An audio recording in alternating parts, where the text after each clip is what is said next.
Donc, nous allons commencer avec vous, Éric Martin. Vous êtes pour les data au service de la R&D. Éric Martin, vous êtes universitaire à Lorient. Vous êtes professeur en génie industriel à l'école d'ingénieurs ENSIBS. Je ne sais pas comment on dit exactement. NCIBS, voilà. Professeur en génie industriel et logiciel de l'usine numérique. Et vos travaux de recherche au laboratoire Labstick portent sur la transition numérique pour l'industrie du futur. Alors, Éric Martin, quels sont les enjeux de l'usine du futur et comment ça pourrait redonner un élan au domaine industriel? On va peut-être repartir de la crise de 2008. Oui, bonjour. Donc effectivement, je vais prendre une vue un peu universitaire et rappeler un petit peu le mouvement dans lequel on est aujourd'hui. 2008, la crise industrielle arrive. La part de PIB en France qui est liée à la production industrielle passe de 20 à 13%. Et, 20 à 13%, c'est énorme. De 20 à 13%, oui, tout à fait. Et nos politiques se sont dit, tiens, c'était étonnant, un certain nombre de pays autour de nous qui ont une part de production industrielle importante ont mieux résisté à la crise que d'autres. Donc on a pu avoir après des discours sur la France, pays faiblesse, comme on a pu avoir autrefois, un retour d'opinion sur, oui, mais l'outil industriel peut être encore utile. Alors de ce fait, que ce soit la France, que ce soit d'ailleurs 9 pays en Europe, y compris la communauté européenne, ou 4 pays à l'extérieur, ont tous défini d'une manière ou d'une autre des programmes, industrie du futur, industrie 4.0, enfin quelle que soit la terminologie que l'on puisse avoir, et qui ont pour but de permettre de revenir sur cet outil industriel et de l'accompagner dans le cadre des nouvelles transitions. Alors transition numérique, puisqu'on est aujourd'hui autour de la partie de la data, transition de la responsabilité sociétale et environnementale, transition sur la partie nouveaux outils, fabrication additive. Enfin, on a mis en France beaucoup de choses. En Allemagne, on a mis beaucoup plus de numérique. Je crois qu'on y reviendra tout à l'heure sur ces deux approches. Et donc, quand on parle d'usine du futur, de quoi parle-t-on? Il y a eu d'ailleurs le plan Macron, à l'époque où il était ministre de l'économie, qui était sûrement le plan sur l'usine du futur, qui je crois est porté en partie par l'UMM Bretagne. Mais alors, quand on parle d'usine du futur, de quoi parle-t-on? Alors, les 34 plans du renouveau industriel se sont réduits aujourd'hui à 3 à 4 plans qui restent encore à peu près en survie, dont celui de l'usine du futur. Alors, de quoi parle-t-on? On peut le traduire de manière différente. Moi, en tant qu'universitaire, je vais d'abord regarder le spectre qui est dans le cadre du schéma ou de la stratégie nationale de la recherche et de l'innovation. Donc, on nous a quelque part donné une feuille de route en disant nous avons des défis industriels, des défis pour le renouveau industriel, et il y a effectivement des sujets scientifiques encore à travailler. On a beaucoup abordé au cours des 2 présentations précédentes le big data. Le big data, ça pose le problème du MMS, c'est-à-dire les méthodes, les modèles et les standards. Et tant que l'on n'aura pas traité aussi d'un point de vue scientifique ces 3 sujets-là, on aura véritablement cette difficulté qui continue à être celui de la manipulation de l'information et des données, de l'ontologie, de la modélisation mathématique, de l'ingénierie des modèles, de tout ce que l'on a encore à traiter pour pouvoir rendre facile et abordable ces grands enjeux. Dans différents pays, j'ai repris ici quelques données, on verra des pays qui, comme l'Allemagne, la Corée et la Chine, ont mis comme priorité les robots, et puis l'Allemagne a mis la standardisation et la normalisation comme étant priorité de leur grand programme. En France, on a pris les outils numériques et les robots comme étant les 2 points de priorité de notre programme Industrie du futur. Donc chaque pays a mis quelques ingrédients qui lui sont propres, mais tous ont donné cet élan qui est à la fois un élan de recherche, un élan de mise en œuvre opérationnelle et un élan dont la finalité est bien sûr celle de se retrouver au niveau de l'entreprise. Alors, on va peut-être regarder une vidéo de PSA sur l'usine du futur et puis on va en reparler après.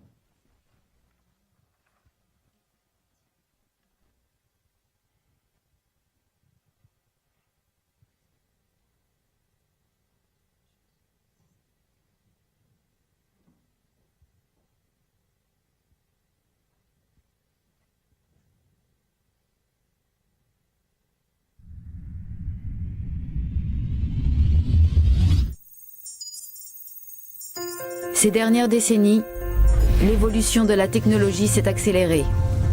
Dans un monde ultra connecté, les consommateurs sont en attente de solutions immédiates et personnalisées. C'est pour satisfaire nos clients et anticiper ces nouveaux besoins que nous avons préparé l'usine du futur. Chaque commande passée déclenche en temps réel l'ordre de fabrication du véhicule. C'est au centre de pilotage que son ordre et sa date de passage sont programmés. Le client reçoit une notification de la date de livraison prévisionnelle de son véhicule. La commande des pièces est automatiquement envoyée au fournisseur et leur réception est programmée en fonction de la date de livraison prévue. L'acheminement et le stockage des pièces sont entièrement automatisés, parfaitement fluides et flexibles. Découvrons ensemble notre usine du futur. Les espaces de travail sont dégagés, les tâches lourdes assurées par des robots et les contrôles qualité sont effectués automatiquement puis validés par les opérateurs. À l'atelier ferrage, un contrôle total de la géométrie des pièces est effectué grâce à un pointage laser. Ultra connectée, l'usine du futur se passe de papier. Toutes les informations sont stockées, analysées et échangées en temps réel. Si une dérive même minime est détectée, l'information de correction est automatiquement envoyée vers le robot à l'origine du problème, qu'il soit dans l'usine ou chez un fournisseur. À l'atelier peinture, le système d'impression permet une personnalisation sur mesure dans le flux de production. Dans les zones de kitting, opérateurs et robots constituent le kit de montage dont la composition varie selon la demande client. Le full kitting est massivement déployé dans nos ateliers pour garantir la flexibilité. Le kit rejoint ensuite le véhicule qui s'insère dans la ligne en épi. Au montage, la ligne principale rassemble les opérations communes à tous les véhicules et des flux dérivés permettent de gérer de manière fluide la diversité des équipements. La réalité augmentée permet à nos opérateurs d'être formés en continu. Leur polyvalence est renforcée. Sur la ligne en épi, la mise en production de nouveaux modèles est facilitée par les échanges en temps réel entre l'usine et la conception. Aucun de nos robots, ni au ferrage, ni au montage, n'est fixé au sol. Nous pouvons les déplacer sans contrainte. L'usine du futur, c'est l'alliance de la technologie et de l'humain au service de la flexibilité. Revenons à notre client. Sa commande est prête. Il peut venir chercher sa voiture en concession, sur un parc local ou directement à l'usine, où nous sommes heureux de lui faire découvrir son nouveau véhicule. L'usine du futur commence aujourd'hui. Bien, pour avoir visité PSA il y a 15 ans, je peux dire que ça a beaucoup changé. On dirait un laboratoire, en fait. Alors d'abord, je montre assez souvent cette vidéo à mes étudiants parce que la première chose et le premier enjeu, alors je vais parler en tant qu'enseignant, c'est l'image que peuvent avoir une partie de nos jeunes par rapport à l'industrie, c'est-à-dire le site de production industrielle, qui est une image absolument pas germinale en général. Très positive. Et donc on a une représentation véhiculée d'une manière ou d'une autre qui est quand même assez distante de ce que l'on peut voir ici. Donc cette vidéo est prise souvent comme étant un film de pure science-fiction, donc un imaginaire qui n'a absolument aucune réalité.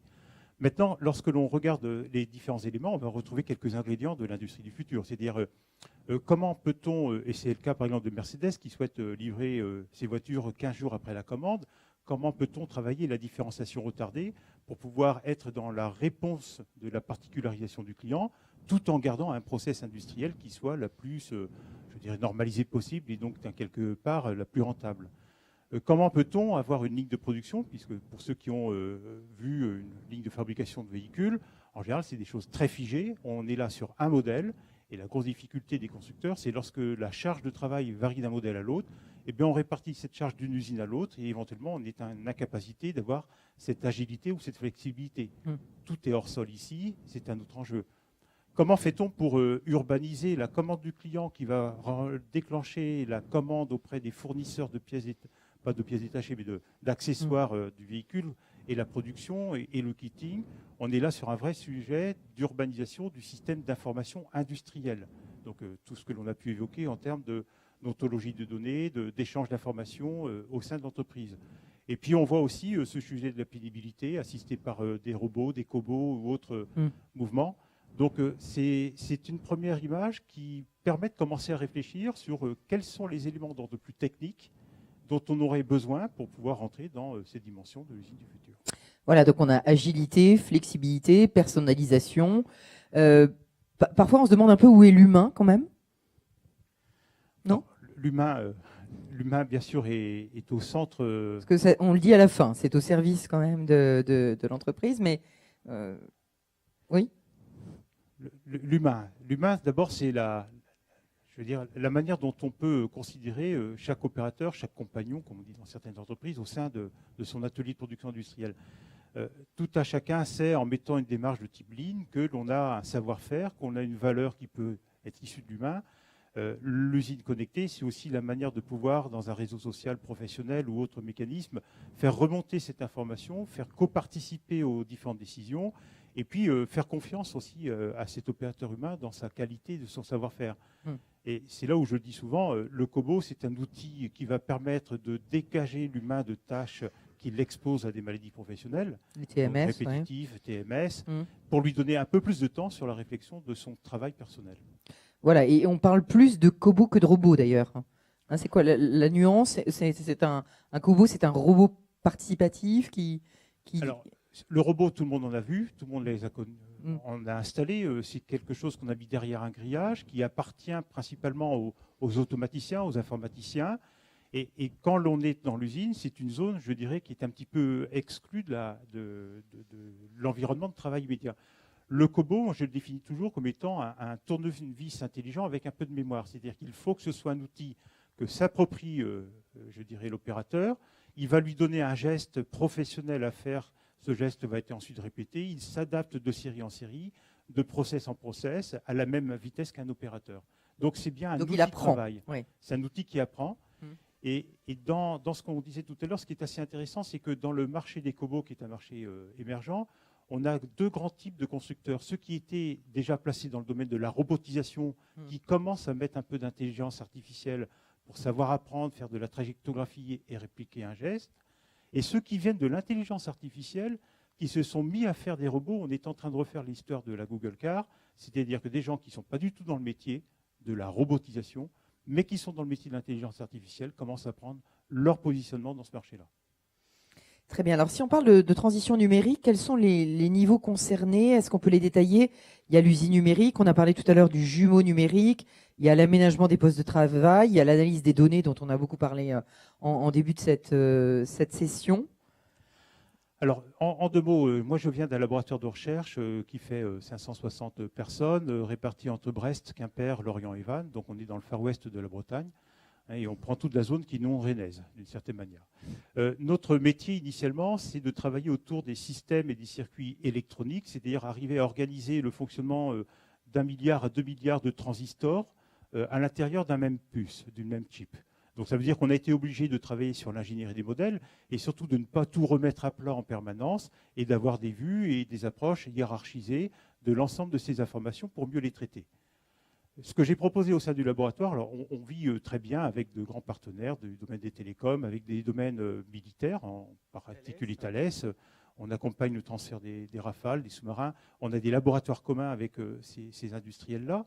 Ce que j'ai proposé, c'est que sur nos étagères, on a beaucoup de connaissances, de développement technologique qui peuvent aussi, dans une logique duale, servir au processus industriel. Et donc, depuis 1 an, je suis responsable de la plateforme SCAP Industrie du Futur. Donc, cette plateforme a pour but de faciliter l'accompagnement par rapport à ce qu'on connaît, c'est-à-dire ce qu'on ne connaît pas, on ne va pas vous le proposer, mais l'accompagnement dans le domaine du numérique pour l'industrie. On intervient sur 4 niveaux. D'abord, l'usine virtuelle, ce qui se passe en amont de l'installation d'une machine, d'une ligne ou autre, avec les axes de l'ingénierie des modèles et celui de la réalité virtuelle. Celui de l'usine numérique, alors bien sûr... Avant de fabriquer la pièce, on en a une... Avant de fabriquer l'usine même. Ah oui, d'accord. On peut travailler avant de fabriquer le site de production industrielle par virtualisation, analyse des flux. On a parlé de BIM tout à l'heure. BIM, c'est une vue, je dirais, statique, dans le bâtiment. Dans le bâtiment. Mais si on continue sur le BIM, on va avoir de la GTB, donc la gestion technique du bâtiment. On va avoir des MES, la gestion des flux matières, des flux physiques de stock au niveau de l'entreprise. Et donc, on a une capacité à aller plus loin dans la virtualisation, c'est-à-dire le bâtiment et ce qui vit à l'intérieur du bâtiment en termes de gestion des flux, des matières. On a l'ingénierie des modèles qui nous permet aussi de traiter... Et de façon très flexible, hein, parce qu'on a vu là sur PSA, ça peut bouger. J'ai vu ça dans un autre domaine récemment, la nouvelle newsroom de Ouest France, où tout est très flexible en fait. Pour l'instant, c'est comme ça, mais dans 2 ans, ça pourrait être complètement différent. L'agencement pourrait être différent. Alors, d'abord, c'est un enjeu pour les industriels de l'automobile, mais c'est aussi le cas très concrètement chez les légumiers, à savoir que l'on va avoir un process qui va dépendre du type de traitement que l'on a à faire. Et lorsqu'on s'intéresse aux petits pois, aux carottes, aux pommes de terre, on n'a pas forcément le même flux physique à gérer. Et donc, on peut s'adapter tout au long, je dirais, tout au long de chacun des process à mettre en œuvre. Donc, tout ça, c'est l'agilité dans l'entreprise. Et est-ce que finalement, l'adéquation bâtiment, ligne de production sont des choses sur lesquelles on peut travailler conjointement? Je parle bien là d'installation neuve ou de réinstallation. On travaille toujours dans l'usine virtuelle sur l'ingénierie des modèles et c'est là où on va travailler sur les sujets de jumeaux numériques. C'est-à-dire arriver à trouver l'expression d'un point de vue numérique du process de fabrication, de la gestion des flux, de la gestion des stocks, de la gestion de l'ensemble des opérations. Et ce jumeau numérique a pour objectif de pouvoir permettre de faire des analyses de performance, des modifications, des optimisations hors ligne, avant de rentrer cette fois-ci sur la modification en ligne de ce que l'on a pu imaginer. J'installe une nouvelle machine. Dans le jumeau numérique, qu'est-ce qu'elle va donner? Quel impact va-t-elle avoir dans son environnement complet? On est toujours sur le sujet de l'usine virtuelle, c'est-à-dire traiter ce qui est en amont de l'installation de la ligne de production elle-même. L'usine numérique, avec le premier sujet, c'est l'urbanisation du système d'information industrielle, c'est-à-dire comment peut-on, je parlais avec quelques personnes tout à l'heure, les automaticiens ont depuis longtemps réussi à normaliser tout ce qui peut être l'échange d'informations entre des automatismes, des robots, de la supervision. Et puis lorsque l'on monte au niveau de la gestion de l'entreprise, eh bien, il y avait un gros mot tout à l'heure sur les ERP, sur les données. Enfin bref, on est loin d'avoir quelque chose qui puisse être interopérable. Et donc, il y a des vrais sujets d'ontologie au niveau des données qui sont traités dans le domaine des systèmes de gestion de l'information. On travaille également dans cette approche-là sur une dimension, puisqu'on fait partie du pôle cyber au niveau Bretagne. On a des chercheurs dans le domaine de la cybersécurité et nous développons une approche cybersécurité industrielle, qui est une approche qui est très conjointe avec la sûreté de fonctionnement d'un point de vue domaine scientifique. Et dans la cybersécurité, autant les grands groupes sont souvent maintenant bien protégés, parfois les attaquants viennent plutôt par les sous-traitants, par les PME, en fait, qui sont assez fragiles. Je crois que la CGPME avait sorti tout un dossier, là, toute une charte sur la cybersécurité. Il y a les PME, puis il y a les PMI. On a le sentiment que puisque l'atelier n'est pas connecté à Internet, il est forcément protégé de toute attaque, ce qui est absolument faux, puisqu'on sait que dans l'approche de type ingénierie sociale, on va demander à quelqu'un, à une société de services et autres, de mettre une petite antenne relais sur le réseau et à partir de là, on pénètre à l'intérieur de la totalité du réseau du site industriel. Je ne suis pas dans les bureaux, je suis vraiment au sein du process de fabrication. Donc là, on travaille aussi sur ces domaines-là au niveau recherche et puis en termes d'accompagnement d'entreprises qui veulent avoir une analyse. Est-ce que je suis dans les minimums de l'hygiène numérique pour mon site industriel? Donc ça fait partie des sujets d'accompagnement. Et l'aménagement des postes de travail également? Alors, troisième domaine, c'est l'aménagement des postes de travail. On a des ergonomes au sein de nos laboratoires en psycho-ergonomie et en psychosociaux. Et donc pour lesquels la question qui est posée, c'est l'acceptation de la machine par l'homme, l'interaction entre l'homme et la machine, et puis en termes d'ergonomie, ce qui est du sujet de la pénibilité au travail. Donc ce sont deux approches complémentaires. Et on a fait travailler nos ergonomes très très tôt dans nos domaines de recherche, qui soient d'ailleurs production industrielle ou autre. Par exemple, on a accompagné des lunettes permettant de regarder la montée en stress de pilotes de drone. Donc ça s'est fait pour une entreprise qui vend du drone. Du drone, vous savez, c'est des engins qui vont à 1000 km/h en très basse altitude et dès qu'on fait une petite erreur de conduite, ils tombent. Donc on modifie le pilote avant qu'il n'ait un peu de stress à monter. Une fois qu'on a fait ce genre de travail et de recherche, on est capable maintenant de le porter sur des opérateurs de contrôle qualité pour savoir s'ils vont monter au niveau charge mentale avec des risques de mauvaises décisions sur le contrôle qualité. Donc ça fait partie aussi de ce que l'on est dans le domaine de l'aménagement des postes de travail. Ce qui nous intéresse, c'est plutôt des nouveaux objets, des nouveaux produits, et on ne va pas parler de robotisation. Il y a beaucoup d'entreprises qui le font très bien, et ce n'est pas du domaine universitaire. Donc c'est toutes les recherches liées peut-être à le stress de toutes ces nouvelles de l'usine du futur, en fait, que ça peut générer chez les opérateurs ou chez... Du stress à l'acceptabilité, à la qualité des données. On a parlé tout à l'heure de la qualité des données. Vous êtes en ligne, vous avez des opérateurs qui doivent rendre compte d'un certain nombre d'informations. Comment peut-on s'assurer qu'il y ait un IHM écologique pour que l'on puisse avoir une garantie que l'information qui nous est remontée soit une information exploitable et non pas une information pour faire plaisir au chef. Oui, ce serait dommage. Et donc le dernier point, c'est l'analyse des données. Donc une fois qu'on a traité toutes ces données, on a bien sûr des mathématiciens qui font de la data science, hein, on en a parlé tout à l'heure, qui font de l'analyse, qui font de l'intelligence artificielle et du machine learning. Là encore, ce qui nous intéresse du côté universitaire, c'est d'arriver à traiter des données sur des nouveaux exemples, des nouveaux enjeux, pour parfaire nos algorithmes. Et inversement, lorsque l'on a un partenaire, bien c'est de permettre l'accessibilité à une plateforme européenne, hein, qui est Divise, que l'on a au sein du laboratoire, et qui a des centaines d'algorithmes différents pour pouvoir traiter ou chercher celui qui est le plus à même de pouvoir faire le traitement d'informations dans le big data ou dans le small data, ça dépend des domaines. Donc ce sont bien des démarches universitaires. Ce qui nous intéresse, c'est plus des projets partenariats. On est là pour accompagner les entreprises qui ont des projets ou des verrous technologiques, hein, des verrous sur lesquels on n'a pas forcément de réponse du côté des sociétés de services. On se place de manière complémentaire, d'une certaine manière. Et puis on a des capacités à répondre. Je dis souvent, avec 560 chercheurs dans le laboratoire, il y en a forcément un qui a une réponse à votre question. Alors, vous me disiez lors de la préparation de cet entretien que l'Allemagne est en avance sur la digitalisation de l'usine, puisqu'il y a déjà l'usine 4.0. Il y a 5 fois plus de robots en Allemagne qu'en France, plus de logiciels, l'industrie se porte mieux. Donc, il y a un retard à combler en France. Alors, les Allemands ont une logique très carrée. Si je peux me permettre, ils sont rentrés dans une logique où l'industrie 4.0, c'est la partie normative de la donnée, ayant cette conviction que celui qui détient la norme détient le pouvoir. On sait que dans le domaine de la data, celui qui détient l'information détient le pouvoir. Et on n'a qu'à voir aujourd'hui quelles difficultés on peut avoir par rapport à certains grands éditeurs, hein, je ne donnerai pas de nom, mais que ce soit dans le domaine industriel production ou dans le domaine industriel du côté dimensionnement de pièces mécaniques et autres. Et donc, la possession de ces systèmes d'information, de A à Z, la possession de cette information en général, c'est le pouvoir. C'est peut-être la raison pour laquelle nos amis outre-Rhin ont décidé de s'attaquer à la norme, donc l'approche RAMI, hein, qui sont en cours de développement. Et pour ce faire, ils ont décidé de mettre, dans le cas des instituts Fraunhofer, des plateformes, des lieux dans lesquels industriels, académiques, des lieux de démonstration, pour lesquels on fait de la co-conception en fait, des besoins et des réponses apportées à ces besoins-là.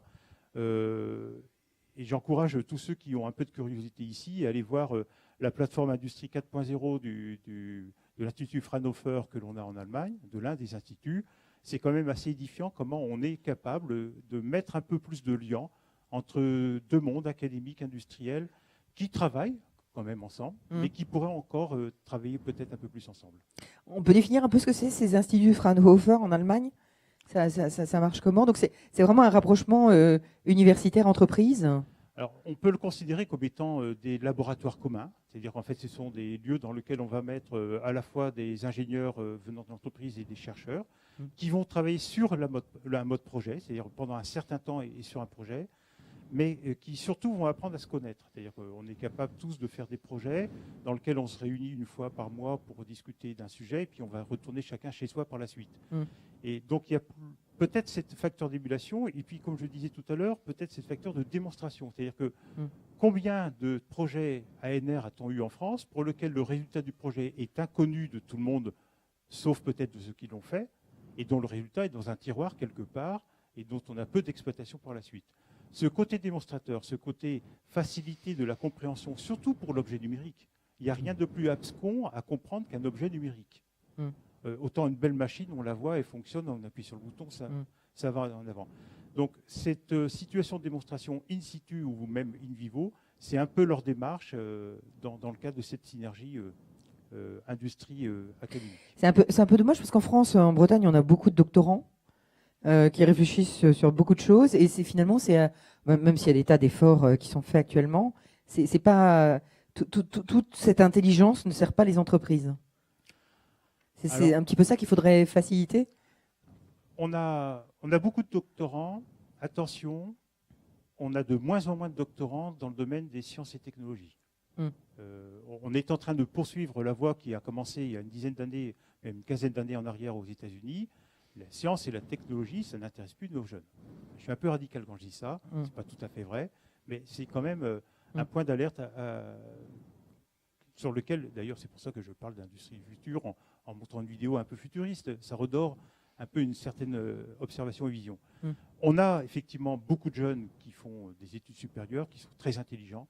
Je crois qu'on a besoin aussi de faire ce lien entre le domaine de la formation et celui où ils vont faire leur vie. Comme je dis souvent à mes étudiants, ce que je vous souhaite, c'est que vous me quittiez le plus tôt possible. Bien sûr avec un diplôme, pour aller vivre votre vie professionnelle par la suite. Alors comment mener à bien la digitalisation des usines et la R&D dans l'agroalimentaire? Qu'est-ce qu'il faut... Comment ça peut se passer Alors, si je reviens à la focale qui est la mienne aujourd'hui, c'est-à-dire sur l'outil de production industrielle, je quitte le marketing, comme on a pu voir tout à l'heure, ou l'exploitation des données en termes de conception de produits. Je suis vraiment sur le process. D'abord, il y a une conviction, c'est que beaucoup de difficultés qui sont rencontrées, que j'observe dans le domaine de l'agroalimentaire, sont des difficultés que l'on a dans la plasturgie, qu'on a dans la métallurgie, qu'on a dans d'autres métiers, parce que lorsque l'on s'occupe des flux de matière, d'une certaine manière, la matière dont on doit traiter les problèmes de flux, quelle qu'en soit la nature, nous pose le même type et même nature de problème. On a, je dirais, une approche qui est souvent très liée à des branches et à des métiers. On a différents pôles de compétitivité qui ont été traités par domaines et secteurs d'activité. Et puis, il y a cet entre-deux qui est le processus de fabrication industrielle lui-même, qui pour moi est intermétier, qui n'est pas lié spécialement à l'agro, qui n'est pas lié spécialement à la métallurgie, la plasturgie ou la pharmacie, puisque j'étais dernièrement dans une entreprise qui fait des médicaments. Et ces besoins, on a besoin de savoir les mutualiser. On a besoin de dépasser le sujet des branches pour lever des verrous technologiques aujourd'hui, qui sont ceux pour lesquels on pourra demain digitaliser le cœur de l'entreprise industrielle. Il y a des secteurs qui sont plus en avance que l'agroalimentaire? On parlait de l'automobile. L'automobile, vous avez les grands donneurs d'ordre en automobile, vous avez les sous-traitants de rang 1, puis vous avez les sous-traitants de rang 2 et de rang 3. L'automobile est extrêmement hétérogène comme niveau de digitalisation de l'industrie. Oui, c'était compliqué aussi. On parlait tout à l'heure dans un exemple de General Electric, on est là sur des tailles d'entreprises qui sont capables de dominer l'ensemble du process et d'avoir leur propre développement informatique. Ma conviction, je le disais tout à l'heure, c'est ma conviction MMS, c'est-à-dire qu'il faut savoir partager les méthodes, il faut savoir partager les modèles, il faut savoir partager les normes. Aujourd'hui, le frein numéro 1 à maîtriser l'ensemble de son processus informatique serait de tout redévelopper en interne, de A à Z. Le frein numéro 2, c'est de savoir intégrer ce qui vient de l'extérieur. La co-construction, la collaboration, l'open source, en fait, sont des éléments sur lesquels nous, en tant qu'universitaires, travaillons beaucoup. Donc c'est vraiment la co-construction. On est toujours dans le collaboratif. Depuis tout à l'heure, le partage. Beaucoup de collaboratifs. Les sujets sont complexes. Les verrous à lever sont les mêmes dans les différents secteurs. Et on a besoin d'avoir une approche très transversale en partageant, je dirais, un nouveau métier qui n'est pas un métier d'informaticien, qui n'est pas un métier de responsable de production industrielle. On est dans l'entre-deux. Et c'est la raison pour laquelle, ça c'est un sujet de réflexion que l'on a aussi en tant qu'universitaire, la formation doit aussi évoluer. C'est un besoin de compétences entre deux, entre le métier de production et le métier de l'informatique, mais appliqué à la production. D'accord. Et avec autant de données au niveau de la R&D, on en a déjà beaucoup parlé, on aura besoin de plus en plus de cybersécurité. On a parlé du pôle d'excellence cyber qui existe en Bretagne, avec des formations qui sont en train de se mettre en place pour les techniciens, pour les ingénieurs. Un besoin de sécuriser son patrimoine numérique, de ses recettes. On en a déjà évoqué un petit peu, mais c'est vraiment hyper important. C'est hyper important. Maintenant, si on regarde du côté des attaques de sites industriels au niveau de cyberattaques, 86% des attaques se sont produites parce qu'on n'a pas changé les mots de passe, parce qu'on n'a pas mis à jour les barrières anti-feu, parce que l'on n'a pas ce qu'on appelle l'hygiène numérique de base, c'est-à-dire parce qu'on a cliqué sur un lien à un moment donné et que le malware s'est installé. On a très très peu au niveau du site industriel d'attaques ciblées par rapport à votre métier, par rapport à vos produits en particulier. Ce qui fera le plus mal, ce sera forcément l'attaque qui changera une recette à un moment donné et qui vous amènera à mettre sur je dirais, le marché des produits qui sont dangereux pour l'homme. Là, le danger, il est de réputation derrière. Mais aujourd'hui, la grande quantité d'attaques, et ça c'est l'ANSSI qui publie, je dirais, ces données-là, la grande majorité des attaques, c'est par un manque d'hygiène numérique de base. Voilà, donc je vous invite à aller voir la charte de la CGPME sur la cybersécurité, je crois que c'est en 10 points, qui en dit long. Merci beaucoup, Éric Martin, pour cet éclairage.